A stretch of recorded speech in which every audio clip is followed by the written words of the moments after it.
Welcome to episode 66 of the Let's Talk Games podcast, and I just clicked on the wrong bloody thing. There we go, we're better now. What a way to start episode 66. This is what happens when I'm trying to do both things. I'm not good at it. I'm hosting, I'm running the show. That's fine. You're doing just fine. We'll do better. Episode 66, just Chunt and myself again. Jamie's still out. He's on the emergency list. Hopefully he'll be back in a couple of weeks. I think he's aiming to get back pretty soon, but he's still busy. Permitting. He's raising the next world order of legends of the world that have to still sort the world out. That's what he's doing. He's contributing. It's important work he's doing. Yeah, but being from the UK, that always makes you scared, doesn't it? Like, do we need more of them, really? But anyway, Jamie's making good work of it.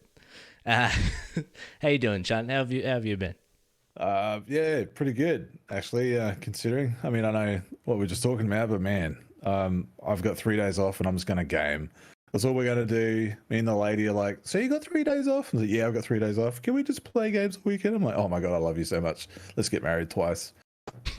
So yeah, that's all I'm planning to do is just relax and play games all weekend. Yeah. Well, I'm very excited. We are possibly a week away from getting handover on our house. Nice. So getting the keys to the castle, and awesome. then shit goes down. Then furniture is moving, and TVs are coming, and just everything will just hit like a ton of bricks. But oh yeah, awesome. Hopefully next week you'll learn more about that. Nice. But no, it is good to hear about what you will be playing, but I want to know about what you have been playing, Chunt. Yeah. So, nice. Yeah. So, we finished. What was the game? Dungeons and Dragons Dark Alliance. We played that. We just smashed through that. I actually quite enjoyed that. Like last week, I mentioned we were still playing it, and this week, since then, we finished it. And yeah, man, it has a bunch of jank in it. It does. It feels like a PS2 era game, which is fine. That's kind of my era where I grew up. Or really got my teeth sunk into a lot of games. And I welcome that. And we were talking about it when we were playing, my lady and I. We were playing through it, and she's like, I'm so glad this doesn't have a grind. And it really doesn't. You can do it. But by the end of the campaign, I managed to kind of max out 2 of my most wanted attributes. I had like a full set of legendary gear on me, except for like 2 items.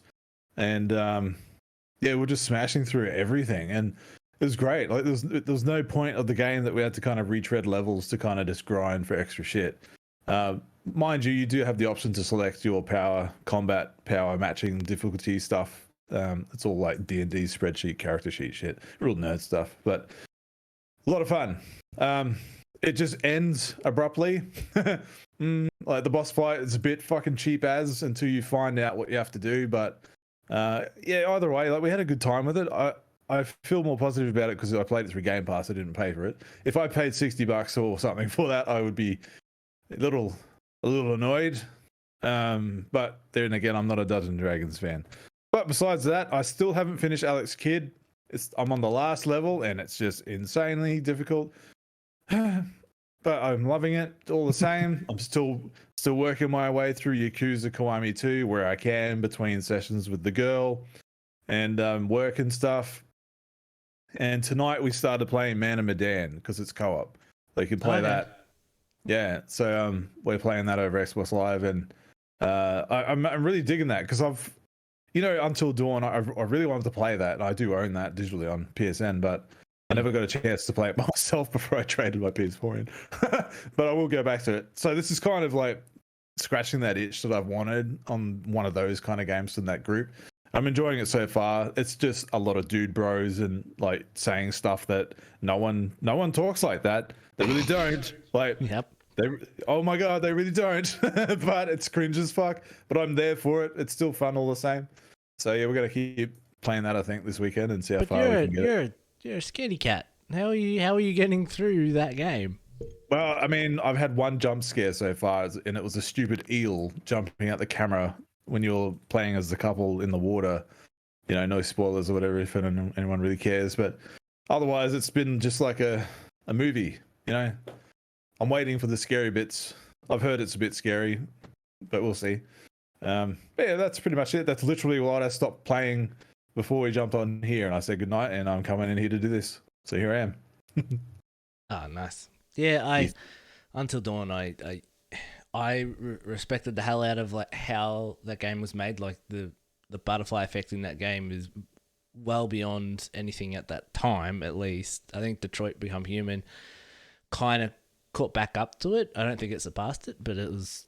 Yeah, I love those type of games. I just, the cringe factor in Until Dawn and what I'm assuming is the new games that they make every year now.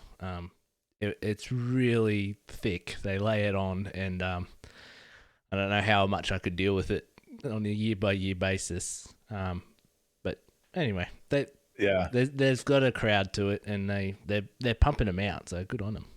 Yeah. Well, the one line in that game that really got me laughing my head off is this dude talking to his brother. He goes, "Bro, like, we're bros. I mean, we actually are bros, but like, bro, let's just kick it and chill like legends. Let's be legends, bro." Stuff like that. I'm like, really, man? No one talks to their brother like that, let alone say shit like that. Let's just kick it and be legends, bro. Like, righto, mate. Cool. Very gringo, apparently. Yes. Pretty intense.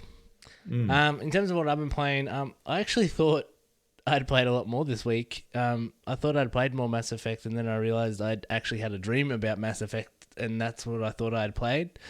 And I was like, oh, that's nope, I didn't play that.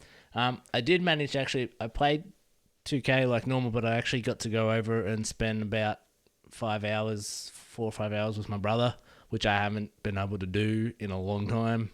Nice. Just go and play 2K with him. So that was a little bit different for me. And then, as I said, I thought I'd played more this week. I keep getting itching to go back to Returnal. And I'm like, I can't do it. Otherwise, I'm going to be stuck on these games that I'm just not finishing. So gotta keep moving. Gotta keep moving forward. Yes.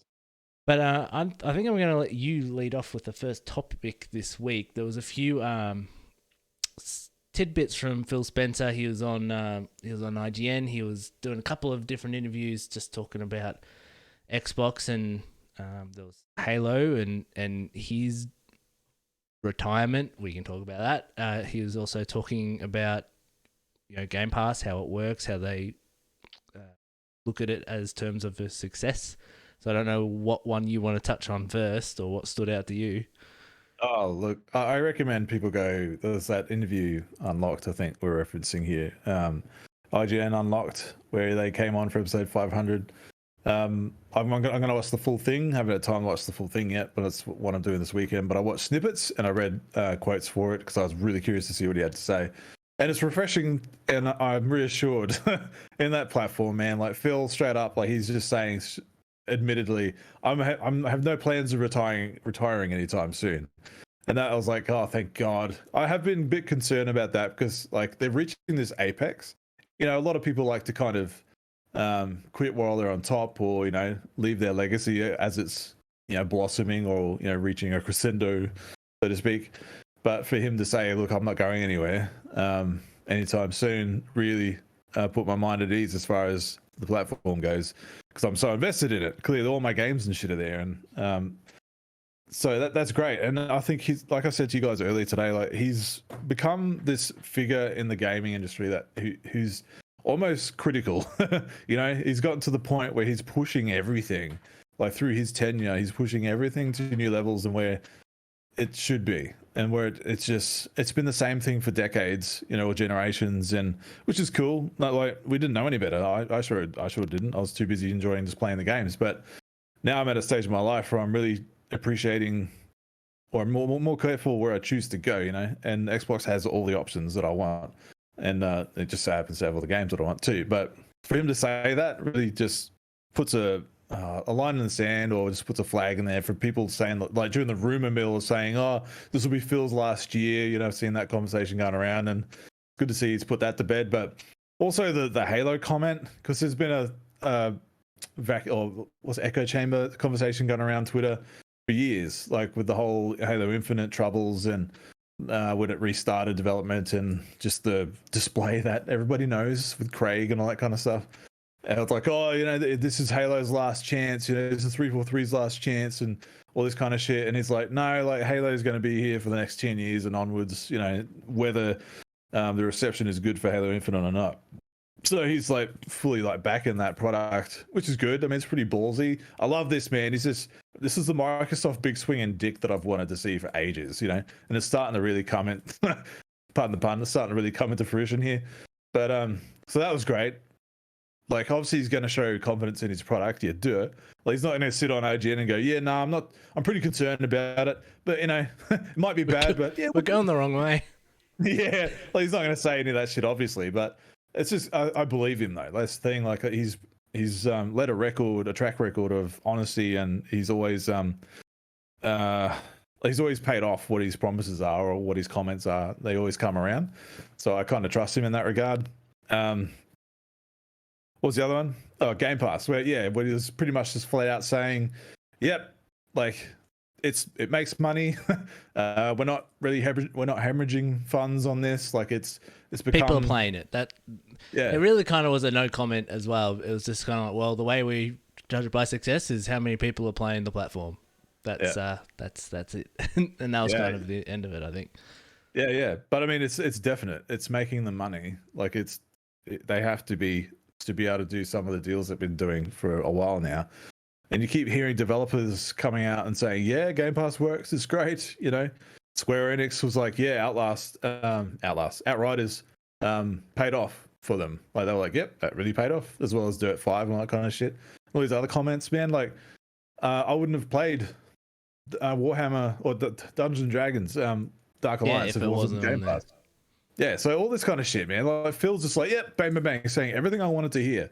And he needs to stay. Like he's important to the industry as far as I'm concerned. Nintendo, they're there, like they're wanting to do their thing. They've got their Nintendo Online. It's their kind of Game Pass thing. Sony's really trying to do something. I haven't heard much about what they're doing with was it PS Now or PS Plus, whatever it is, like the Game Pass equivalent, what they were doing. I haven't really heard too much of that, but they're really just pushing it, man. And I said it before, and I'll say it again. Ever since 2001, they've been pushing the medium and the industry forward with like inbuilt hard drives on Xbox Original, then Xbox Live on Xbox Original, and they expanded on both of that with the Xbox 360 and all that kind of shit. All those services that they built over that time, and then they just fell over themselves in 2013. But they reversed all of that, and now we've got what Xbox is now. It's just like fucking everything. Like I've always got this with me. This is my key sheet. It's always there. If I'm just chilling watching something and I just want to mindlessly trying to get out a couple of levels on something, I'll just whip this out and just play, through the cloud or just stream from my console. And life's good, man. As far as I'm concerned, yay, Xbox, go. Well, the things I picked up, one was when there was an article saying like Phil Spencer's not retiring. I'm like, okay. I actually just looked up his Wikipedia to see if I knew how old he was. It doesn't actually have his age on there, so I don't even know how old he is, for one. And I was thinking of like, the only time I hear that kind of talk, I think I've mentioned on this podcast before about how, I think in terms of promoting their companies, like Steve Jobs was number one when he was around. Then I think it's Kevin Feige, and then I think it's Phil Spencer. Yeah. And my thought was like, why would Phil Spencer retire at this point?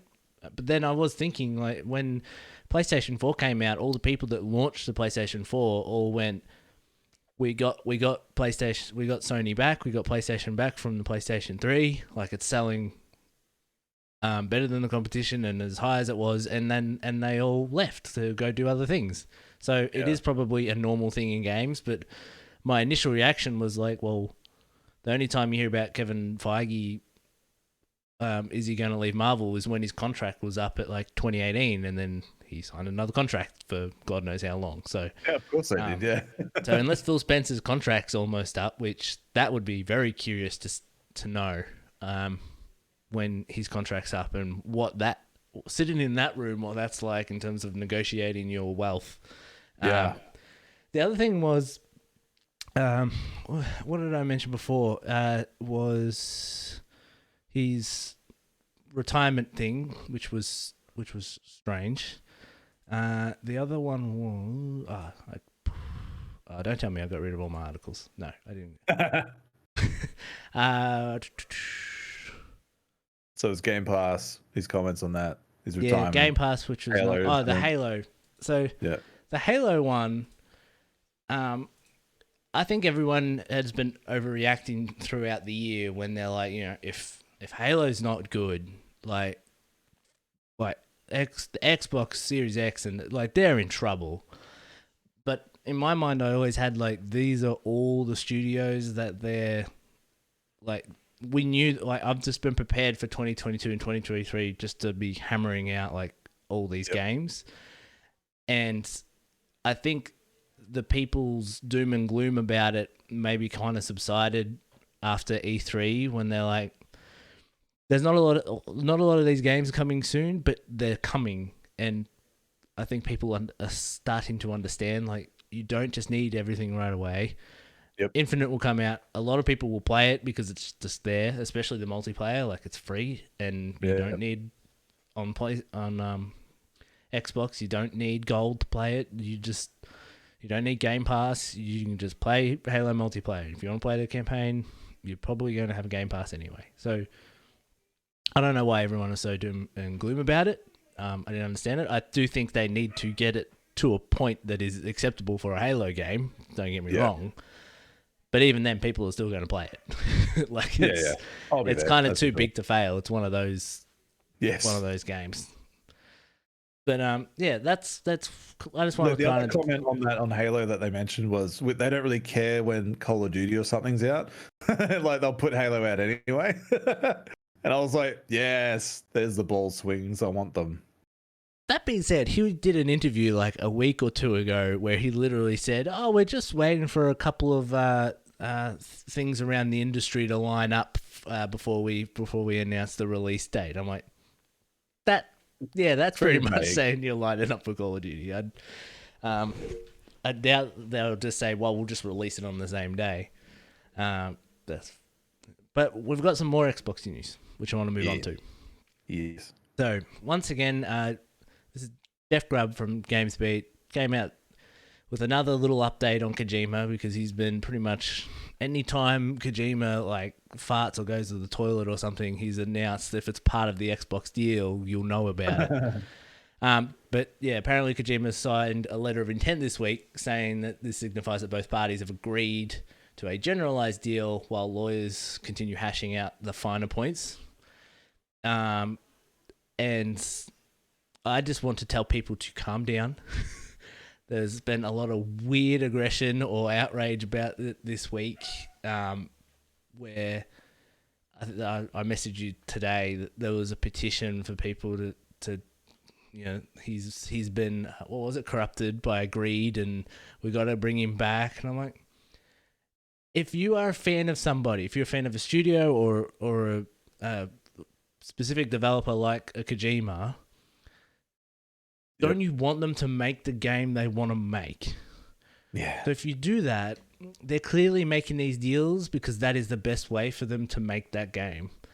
And I don't understand where people go like batshit crazy like to do this.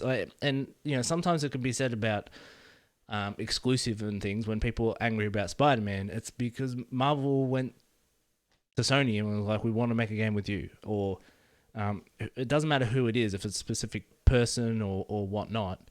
Like, if they're just trying to make the game they want to make, and they'll go through the avenues they need to. Which leads to, there was more to this that I found interesting so this is a game that was apparently Kojima was going to make with Google, with Stadia. And last week, Microsoft announced that it had hired a Portal and Left 4 Dead developer Kim Swift to oversee partnerships for cloud-based games. Swift most recently worked at Google's cloud gaming server Stadia. Microsoft hired her with the purpose of assisting in making Kojima's cloud game a reality. So Microsoft have gone out to get this person because they're directly connected to Kojima and what he was doing with Stadia. And if you're looking to make a game around streaming, and he loves doing weird things with hardware. So imagine what he's going to do with like cloud streaming, the ideas that he has. The next obvious place is to go to Microsoft. So I don't know why, especially knowing this information, that's not a surprise to me at all. Do you have any other type of read on this? Oh man, look, I can equate this to the whole like Zack Snyder and Warner Brothers fallout after Justice League and him going to Netflix, because Netflix is like, we'll have you, what do you want to do? Here's a blank check kind of thing. And then Army of the Dead. Yeah, look, we like that. Let's do more of that. Let's do a prequel and an animated series. Cool. Meanwhile, everybody's like, oh, he's bailed on Warner Brothers. What the fuck? It's like, well, if you know the history behind the story, obviously there's something here. I don't think it's anything nefarious. It's just a creator who's like, I want to do this. Where's the best place? Who wants to work with me? Sony doesn't have the technology really that Microsoft does to facilitate this idea or whatever it sounds like it's going to be. And like, yeah, he's something else. He does what Kojima does. I don't like everything he does, but Death Stranding intrigues me. I actually do want to play that one day. But otherwise, like, I'm not too engrossed in whatever he does, but I can appreciate his mark that he's left on the gaming industry, that's for sure. So I'm very curious to see what this is. Like, I know he's. I'm pretty sure I've seen some conversations online where he wants to make a movie, or he wants to make some movies or something, like something more of a cinematic experience, not just in gaming. Yeah, so he doesn't. He doesn't want to just make games. He wants to go into all types of media, whether and crossing media and stuff like that. You see him rubbing shoulders with all these celebrities and directors and actors and shit, and he's going, he's putting the feelers out and making those relationships, which is cool, man. Good on him. Far out. Why wouldn't you if you had the opportunity? Yeah. So like, to see what this is, this kind of reminds me of, I don't know, I think you might have seen it on Netflix. It was that interactive movie, where it was like a not a choose your own adventure, but you got to pick Bandersnatch. It to me it kind of reads like Black Mirror. That. Yeah, I guess like that. I wouldn't be surprised if it's just something in that vein, which would be batshit insane because that's what he does. So I'm very curious to see what this is. And an Xbox Kojima partnership is it's a delicious headline, I'm keen to see what that is. And also there was talks about whatever it is might be episodic, and they couldn't confirm if this was anything to do with being on Game Pass or anything. You'd imagine it would be. It sounds like it's a little different to a normal game deal because it seems to strictly be trying to work with the cloud-based gaming side of it, not necessarily the Microsoft Studios side of it. Like, he might be publishing it himself, but he wants to use their technology. So, anyway, I'm sure Jeff Grubb will be on the case. Of course. So we'll move on now to Sony. Onto my side. I'm wearing the blue this week. Oh yes. But so start of the week was very interesting. Basically, Sony purchased Housemarque, makers of Returnal and a shit ton of other PlayStation games. And I just start off. Were you surprised that this came out now, or did you think? Like, I think everyone had an idea that this could happen, but are you surprised it happened now and not like at a event or?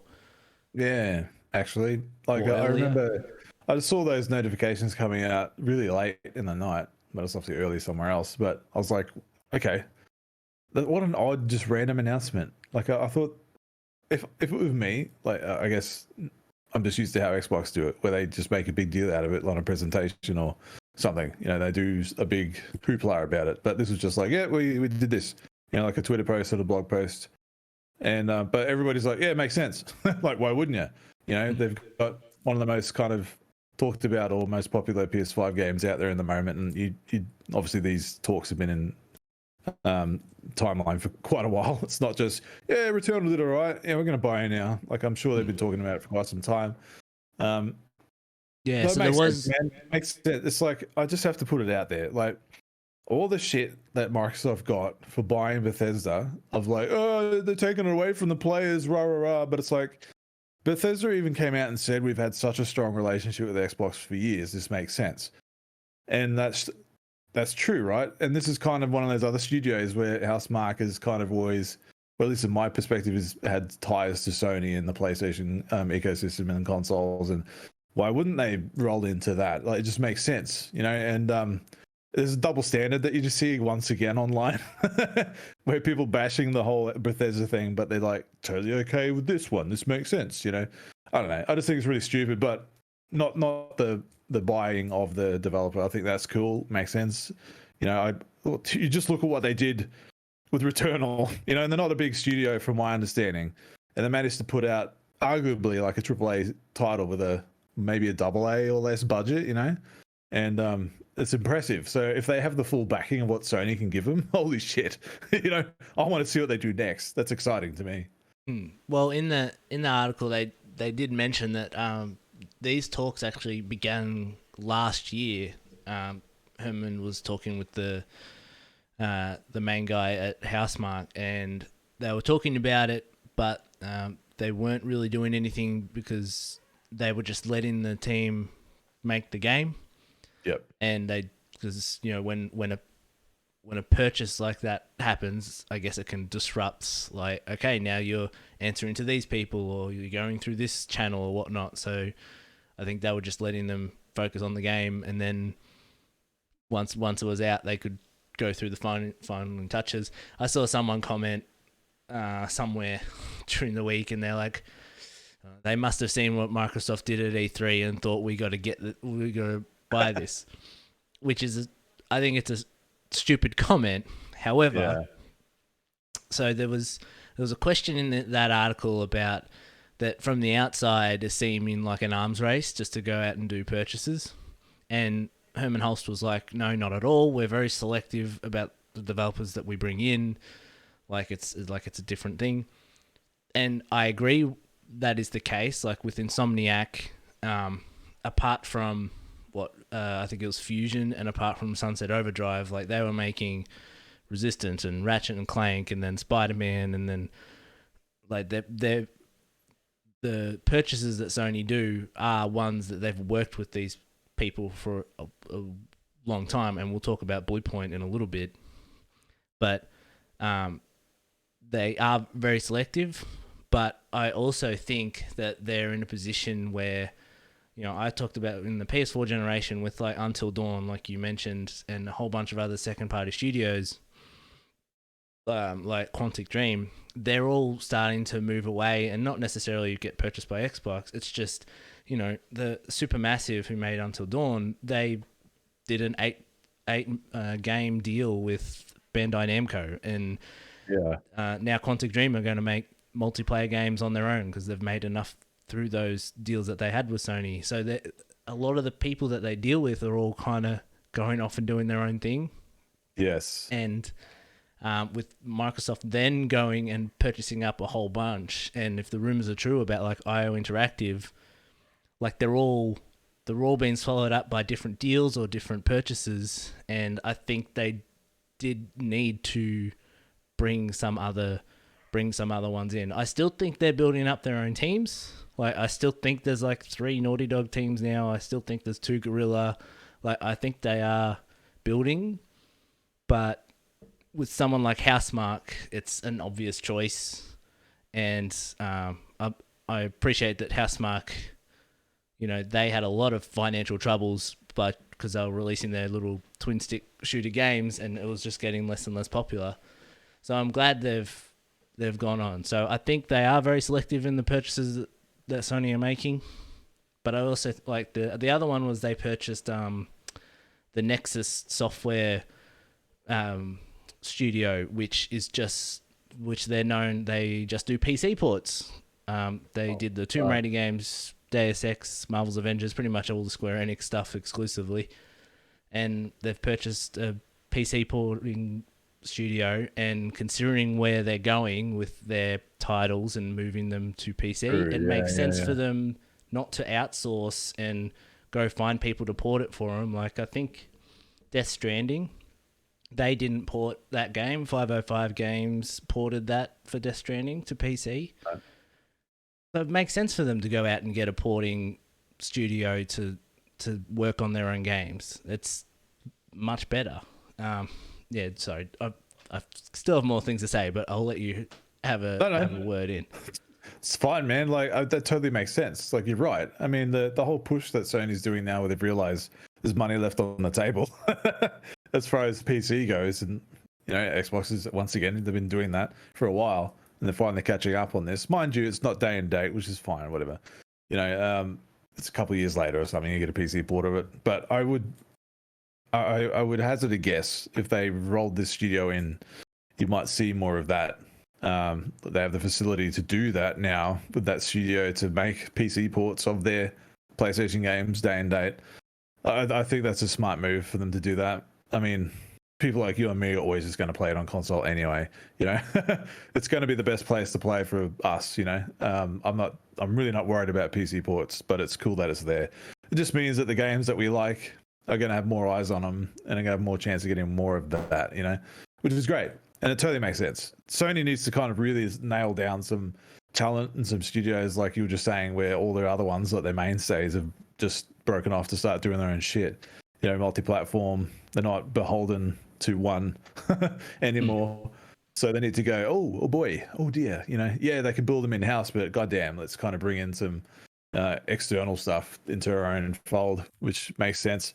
It's really exciting, man. I know people get a real frustrated and worried about all this kind of shit, but it's all good stuff. You're just like, man, these guys are going to have so much more backing than they ever did, and we're going to have so many more games or better experiences, you'd imagine, because of it. It's good, man. It's all good news. I mean, I'll have a PS5 soon, so I'll be able to reap these rewards soon. One day, hopefully, if there's enough consoles, or if they can actually manufacture enough so I can get one. Yeah, it's all good stuff. I got nothing bad to say about this at all. I think with the PC thing, I reckon you just have a straight-laced thing where whatever the exclusive is, like Returnal, I reckon you just bring it out PC 2 years after. Like, have your year where it makes the most money it will possibly do. Later on, bring it to as a PlayStation Plus free game for a month, and then later on put it on the collection on PlayStation 5. Like, there's a bunch of games there. And then after you've pretty much milked it at all on your own console, then just put it on PC. And after 2 years, that sounds right. Like, especially with Horizon and Days Gone, Death Stranding. Like, it's all about the same time frame. So yeah, that makes sense to me. Like, I think they milk it for whatever it's worth, and then they put it on PC, which a whole bunch of people can then play. And after 2 years, you're within striking distance of possibly a sequel to whatever that game is, really. Like, yeah, it totally makes sense. Double dip. But yeah, I agree there. They already said that they're staffing up to get more people in, and everyone at the moment is on vacation. They're all taking time off. This is also a studio that works purely remotely, I think, as well. Like, even before, or at least all the lead designers and that all did, even before the COVID stuff. So they were quite used to working remotely. But yeah, apparently they're staffing up, and whatever the next game is, it's not Returnal. They're working on something else, and they're trying to be more ambitious. So I'm like, well, good luck. Holy shit, man! Imagine that. Like, how do you go from a twin stick shooter to Returnal? See you in 4 years. Have fun. Yeah, can't wait to see what they do next. But the other one that I guess was sort of leaked, I guess, is when they just before the announcement of Returnal, of Housemarque being bought, Sony Japan on their Twitter released an image that had the Blue Point logo on there saying "Welcome to the family," with the same background as they did with Saw that. with Housemarque, and so everyone's kind of thinking like, "Yep, that's another one. That sounds right." And once again, they worked on the Nathan Drake trilogy. They worked on Shadow of the Colossus. So they just did Demon Souls. Once again, it's one of those close relationships that Sony have with the studio. It makes sense. And I had a thought that this was going to kind of be the porting studio that they would use. But the more you heard interviews around Demon Souls, it sounds like that studio's growing as well. And I wonder if Sony are saying you can make your own game now. Yeah. But yeah, we'll purchase you, and and we'll continue to move forward. I think it's another no-brainer. 100%.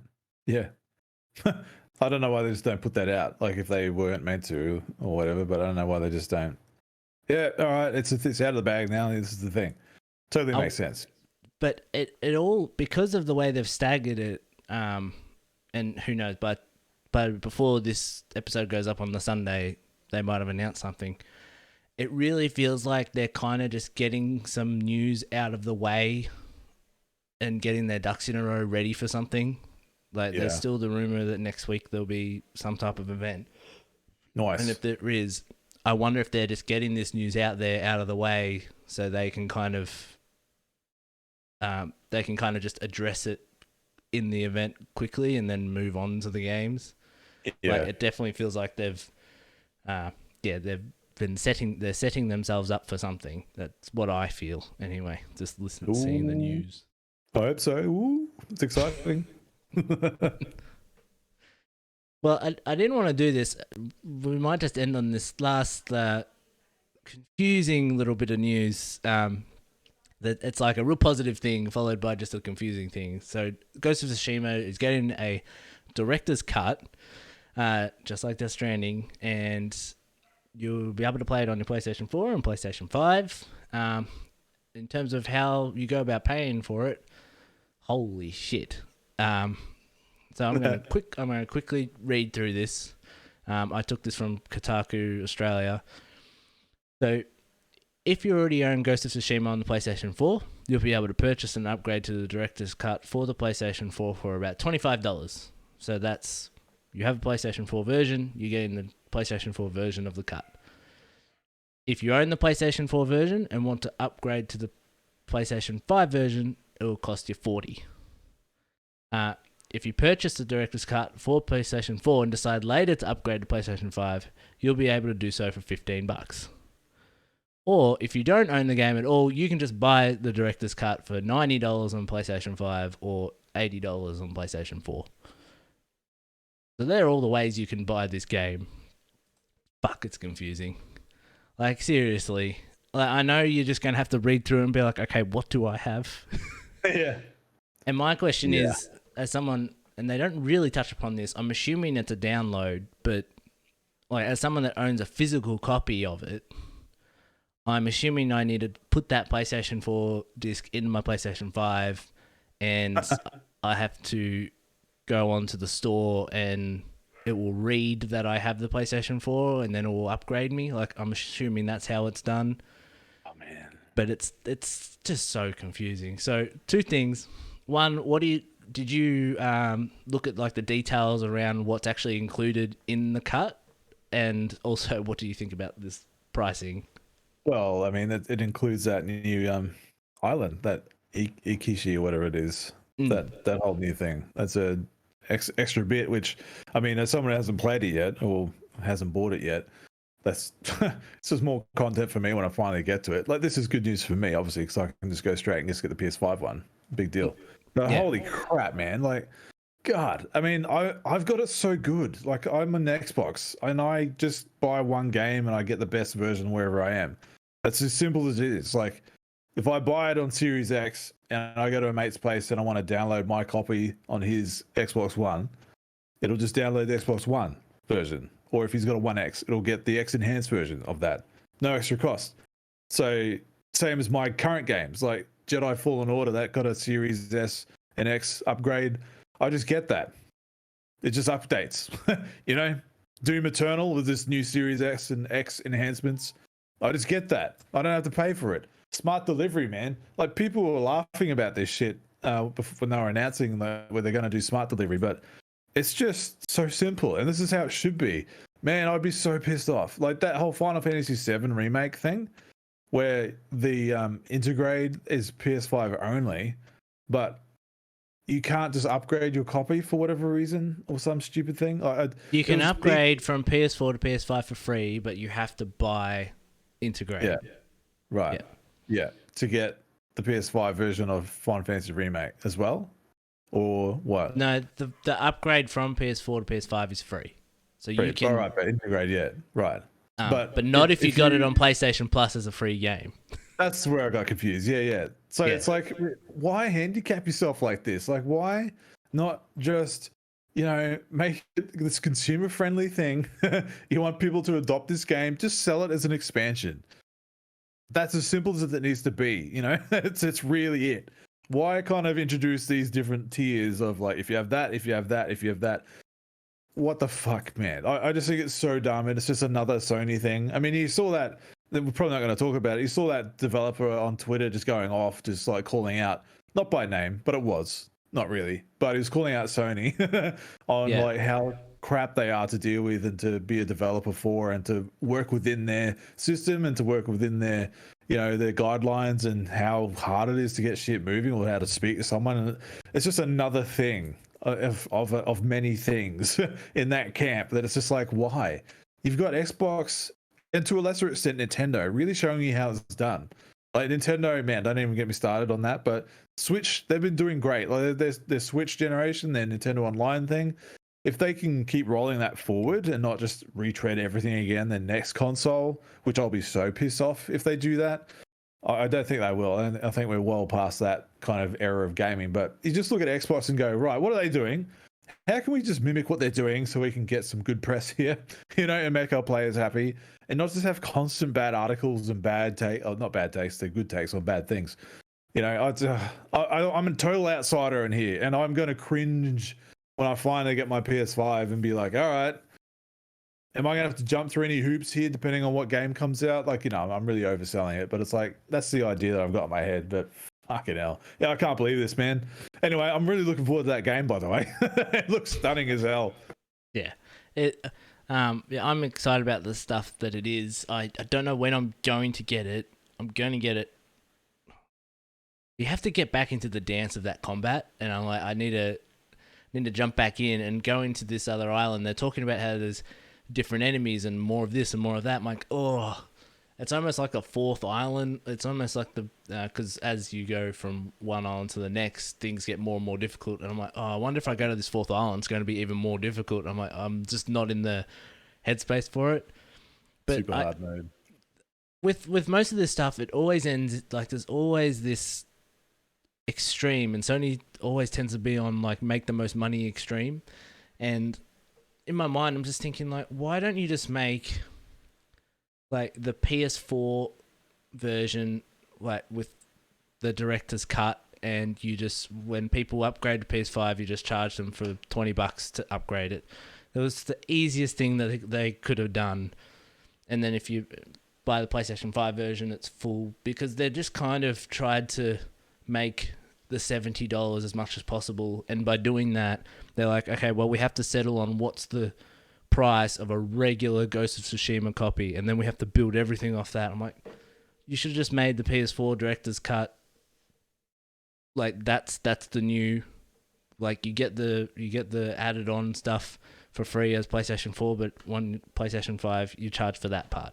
That's all you needed to do. But anyway, we're gonna have to deal with this for a little bit longer. Hopefully in another year or two they can just PlayStation 5, that's it, done. Well, I mean, I'm doubtful on that shit, because you can't get PS5s. Like, I guess you can. But it's fucking hard. They're not building them as fast as they can, because they just can't. Same with Series X's and stuff. Like I think, it's probably easy to say, but I think these guys are going to be leaning into last gen a little bit longer, and we're already seeing that we talked about it a couple of pods ago about some of the PS5 games coming to PS4.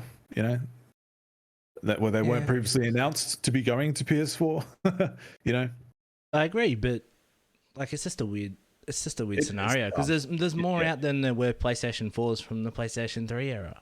Like now no one was complaining that Infamous Second Son wasn't on PlayStation 3. Like it was just on PlayStation 4. And there's more PS5s out there now than PS4. So what are we right. What are we doing? Don't get me wrong. I hope you're right, man. I'm sick of this shit. And I don't even live in that environment. You know?